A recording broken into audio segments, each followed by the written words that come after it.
Hello and welcome to Ula Tea Leaf Readings. My name is Lenor and tonight I'm going to be reading your tea leaves.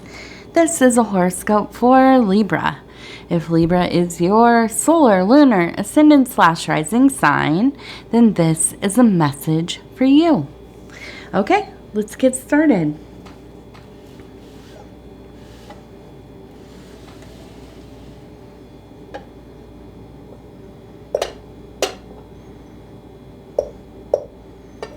Okay, and here we are. Let's see what these tea leaves have to say tonight.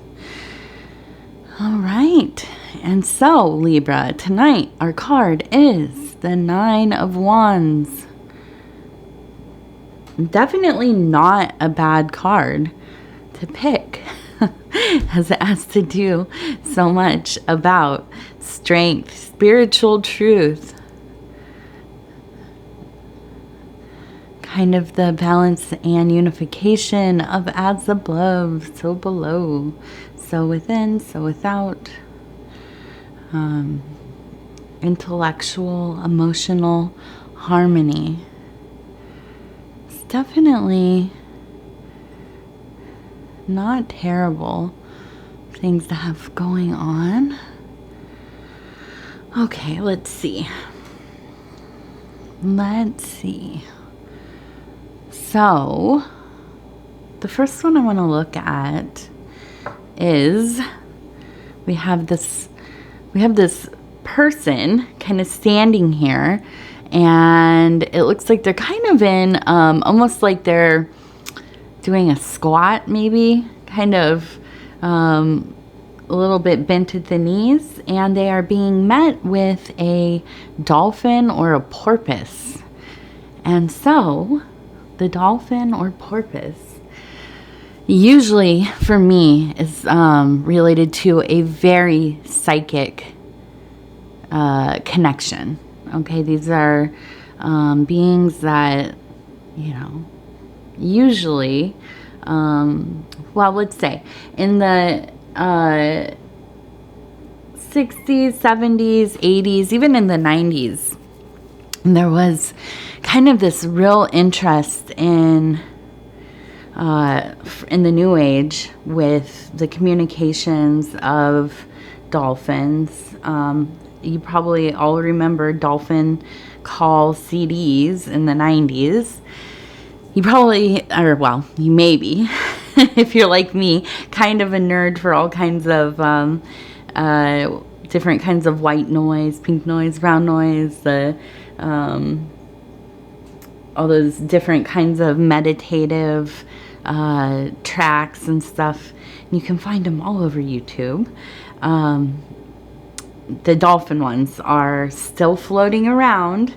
And so anyways, whenever I see the dolphin, I think of like a really beautiful state of meditation, balance, kind of almost like being in the womb, right?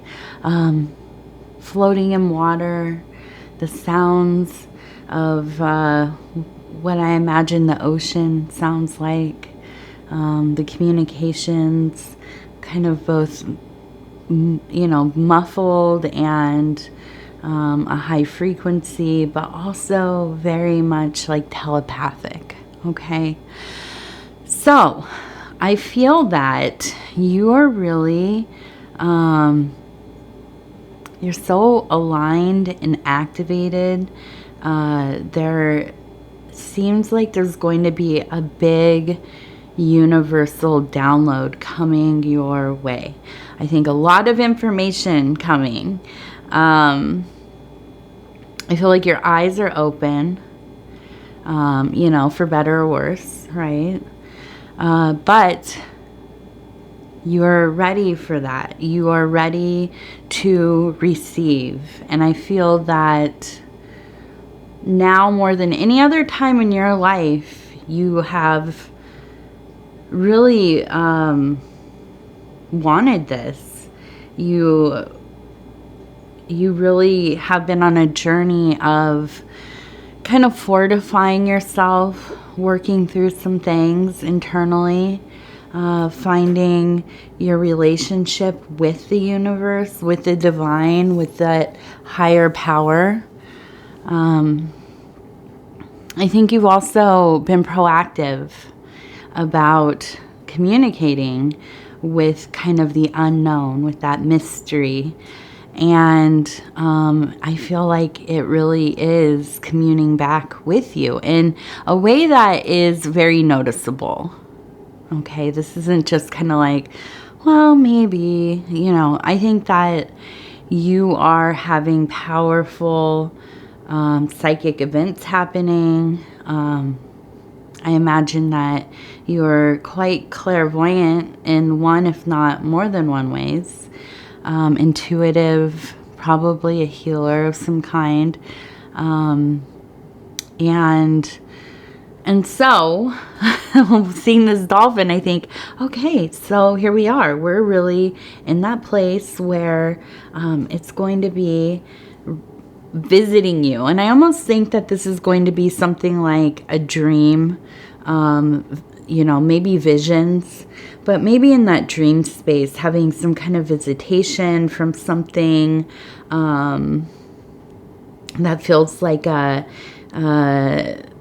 and it feels like an external intelligence. Maybe it's not. I don't know.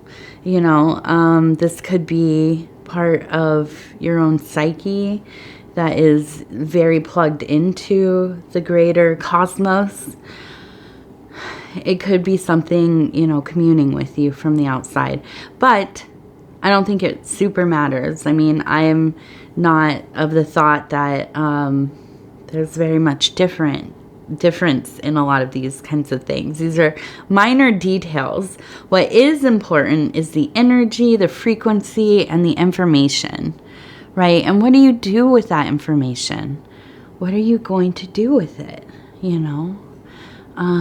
I also see you have a little dog right here. So either you have a dog or I feel like you have maybe like a what we would kind of consider a familiar or some kind of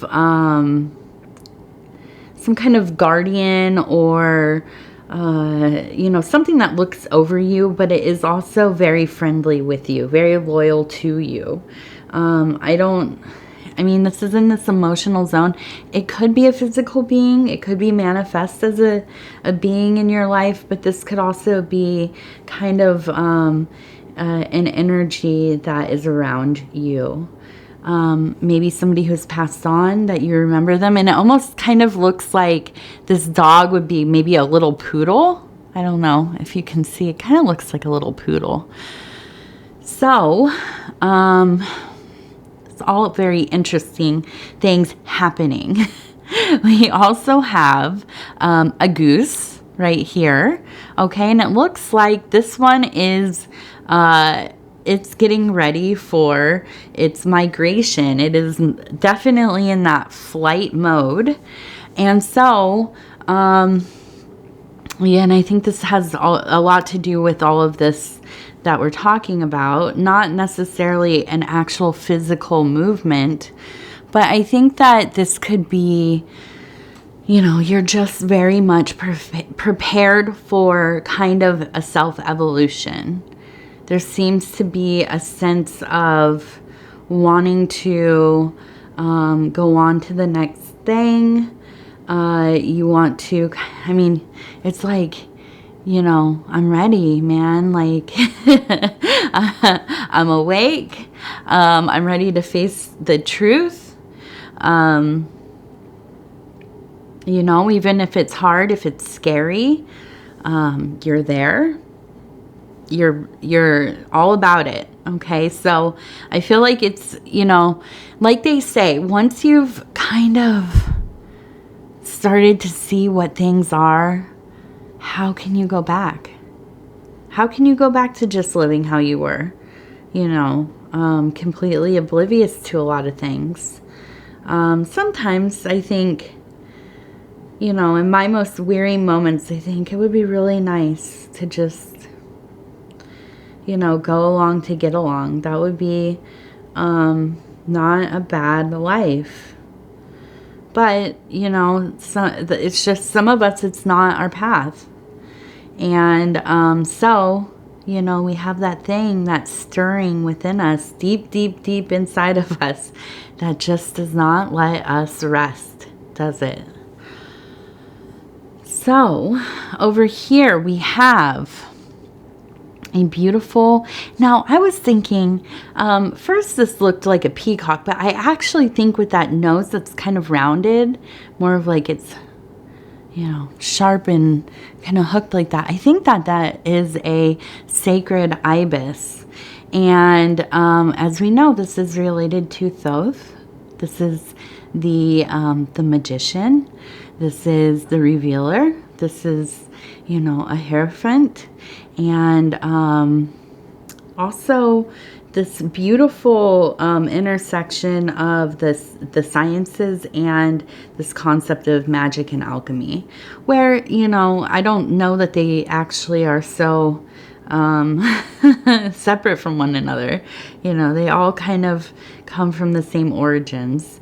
And so I think that looking at this, I feel that you are, in this work that you are doing, you are pulling from different, you know, different schools of thinking, your different abilities, your knowledge. I think that you are a person who probably is interested in a lot of varied things. And this has helped you be able to form a more complex composite understanding of your own kind of what they would call, you know, your worldview paradigm, maybe your own true religion. Okay. And this is a powerful thing. Again, something that not a lot of people get to partake in their lives. They just have no interest. These things, these doors remain closed for them. Maybe they're never introduced to it. Maybe it's just never an impulse. And maybe this is just really so far off the path that they are going down that, you know, it's whatever. But for you, this is of the utmost importance. And I can see that, you know, nothing is really going to stop you from doing this particular work, whatever it is for you individually. Okay, this could be very different from practitioner to practitioner. Now, here is a really lovely little image. We have a person who is kind of reaching for the sky. And as you can see, we have this beautiful butterfly right here. Again, to me, this not just a desire for metamorphosis or transmutation, but quite literally, there is no other way. This is like a dire need. This is as important as breathing, as eating, as water. You know, this is like, you know, a primal, elemental drive for you. You cannot go on without doing this work, I believe. And so you have prioritized it. And I'm sure it's very interesting how that kind of plays out in your mundane life. You know, a lot of us are not blessed enough to be able to make it the center of our focus, because we live in a world where, you know, we must make money and take care of ourselves and take care of probably our families and all these kinds of things. So it is quite a privilege when you can even find part of your, you know, your day, your night, whatever, sometime in your routine where you can put aside the work, or put aside time to do the work. right? Hopefully not putting aside the work too much. And if you are able to incorporate this in your, you know, your actual work, or, you know, if you are very blessed in you're in retirement, or, you know, you don't have to work or whatever, and you have time, then that is even, you know, more, that's a real rarity there. Okay, so I think that this is just a beautiful thing for you. Okay, so this one is really interesting. I just kind of want to turn it here as I look at it, because to me it very much, it looks like a dragon. Okay, but it also looks like it reminds me of maybe like Jack and the Beanstalk, you know, or the thing that really popped into my mind is Jacob or Jacob's ladder. Okay, and this is kind of interrelated with that idea of as above, so below. So these different levels of being mirrored, one rung to the next, and up into the celestial, down into the material. Okay, and so we also have right down here, it looks like a bird who is nesting at the bottom. Okay, and then at the top it looks like a dragon up here. And so I feel that this also has very much to do with the activation of that serpent consciousness, that kind of kundalini, the creative fires activated throughout the chakras, deep alignment, yogic, tantric work, learning to maybe manipulate and process energies through your body, through your spirit, through your emotionality. This could come through postures, meditative work, breath work, and so on. So I think that this is really an interesting symbol. And with this bird who is nesting, I think that really you are towards the beginning of your interest in maybe this kind of particular work. But as we know, if you have kind of any background in any esoteric system, even within kind of mainstream religious systems, these kinds of ideas are incorporated. They have maybe different names, but they are practiced widely. Okay, so really what this means is, you know, finding places to kind of get yourself into a mode that feels that you are aligned, you are comfortable, you are open and receptive to the information of the universe, or the Trinity, or whatever the word, whatever it is. I mean, it could be, it really varies, right, from one system to another, but they're all very similar in that this is all about kind of getting that mind into the right state, devotion of the body, of whatever, the adhering to the tenets and these kinds of things. But really, ultimately, what a lot of this comes down to is emptying yourself out to be able to regain the inspiration, right? To receive these, this messaging, to depart from the concerns of frivolous things, the little dramas that we create in our life that kind of distract us and detract from our personal work. Okay, so we look towards these archetypal ordeals, these things, these stories and myths that we read in holy books, and these are tools to, you know, contemplate, you know, how we align our lives. If you look at a lot of these stories, some of them, they just make no sense. They don't seem super relatable, but when you kind of distill them down, they truly do fit, you know, they fit the allegories that we know that have been modernized, and they play out in our personal lives all the time. Okay, so I feel that you are taking advantage of your ability to kind of connect these things, to kind of decode your own life, right?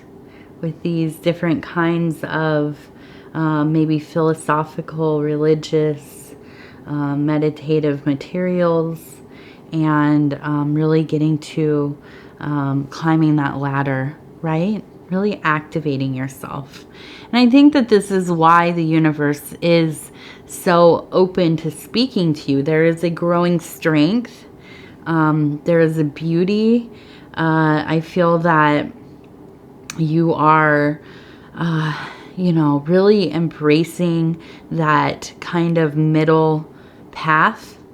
Okay, the middle way, the golden high road, right? And this is ultimately, so much of it is about relinquishing our control, you know, living, living, you know, simple and humble lives where we can, right? And, you know, just realizing we're not really in charge of anything. You know, it might feel like we are. We might tell ourselves we are, but usually we're just kind of along for the ride, aren't we? And there's a lot of freedom in that, I think. This is one thing I truly struggle with, especially because I am a Virgo after all. We like to make all the decisions within our lives. And so I think, Libra, you probably have a little bit more of a configuration where, you know, you come to these places of openness maybe more early than most other signs. Okay, so I'm interested to hear what kinds of things are you studying? What are you doing with all of this information? What kind of insights do you have? I would love to hear about it in the comments. I know these kind of more esoteric readings, not everybody loves them, but once in a while they really do come up, and I feel very moved to talk about them here, you know, because I think that this channel attracts people who are looking for a place to hear these kinds of messages. Maybe not everybody, but some of them. And I feel also, you know, there's a lot of fear in the world right now. And I think that's because it seems like the world is so out of control, that everything is just so extreme all the time. So many bizarre things happening. People are suffering and struggling, and things don't make sense, and that makes us feel like, you know, we're living in a world we don't recognize. But I think that when you get into these kinds of you know, self-work, esoteria, finding your relationship with God, with the divine, with the universe, the goddess, all of them, one of them, whatever it is for you. I think that there is an ability to take comfort in knowing that there's such absurdity in it all, right? Things are going to play out how they do. We must do our best, right, to be good neighbors, to take care of our kin, to take care of ourselves, to be kind, to be of service, to be beings of love, right? Do no harm, live out our will to the best of our abilities, and not much more than that. You know, the world seems like the center of the universe, and you know, some ways it is, right? We also are the center of our own universe, and but the thing is, at least, you know, to our ability to even conceive, the universe is infinite. So, you know, things are so far out of our control. It doesn't, you know, we might as well embrace the mess. Or what is that saying? I love it.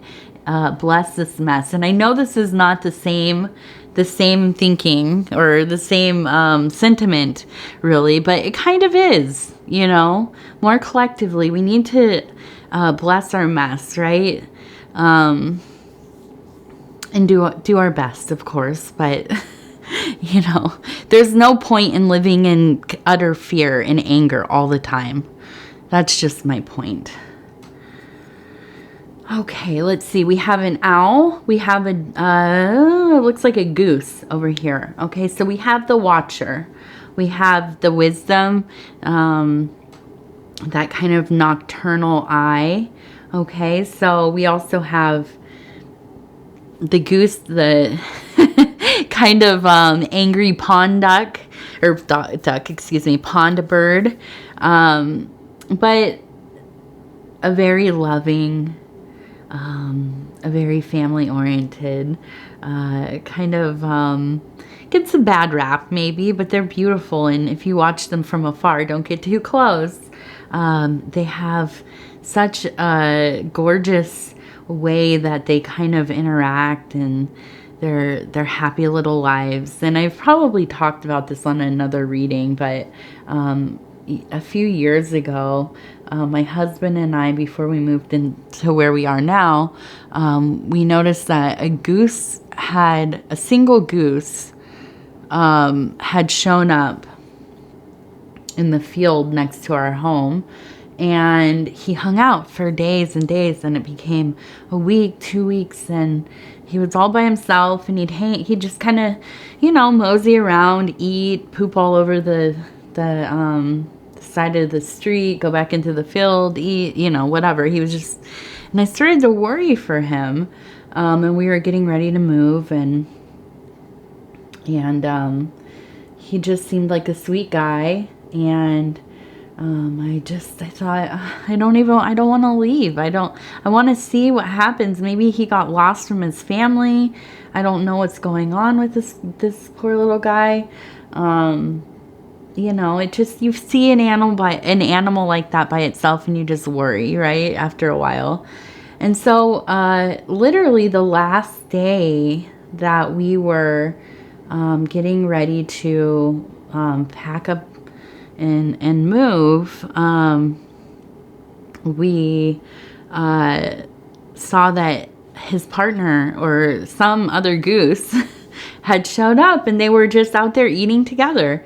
And he had his story was happy, and they found one another, and I felt like so relieved to, even though there's nothing I could do, of course, but there was some kind of completion. It was a sign for me. It was time to move on, and hopefully it was time for them to move on as well. And so this kind of real beautiful soul and his partner, it really had a lasting effect on me, how delicate and beautiful these birds are. And so seeing this one together with the owl, it really makes me kind of think of this idea of, you know, being that softer soul, being, you know, taking your time, being patient with things, you know, just kind of allowing the universe to show up when it's going to, and at the same time, watching, you know, being discerning, taking the things that you receive and changing it from knowledge into wisdom. Okay, and you do that through applying it to your life, through, you know, making this knowledge into something that is applicable, functional, and then it becomes wisdom because you have lived it. Okay. All right. So I'm going to thank you so much. I just wanted to know, I have, it looks like I have little bruises everywhere. They're not. I have dye all over myself. I got dye all over myself. I thought it was going to come out. I didn't get it off soon enough. So I just have these marks all over. So we'll see how long it takes to get those off. All right. I want to thank you for allowing me to bring you these messages and do these readings for you. If you'd be so kind as to like the video, it helps us get into the algorithm, and you know, that definitely helps grow the channel. The algorithm loves any kind of engagement. So if you like the video, if you watch the video all the way through, share it on social media. What's the other? Oh, if you haven't subscribed, think about doing that. You can hit the little bell. It'll let you know when the next videos are coming out. And if you want to leave a comment, I read them all. Sometimes I get a little behind, a day or two, maybe 3 sometimes. Oh my goodness. These last couple weeks have been just busy. Busy. So I'm a little behind, but I got caught up and then I'm behind again. So I'm going to do my best these next couple of days to really get through all the comments. So I thank you, and we will talk again real soon.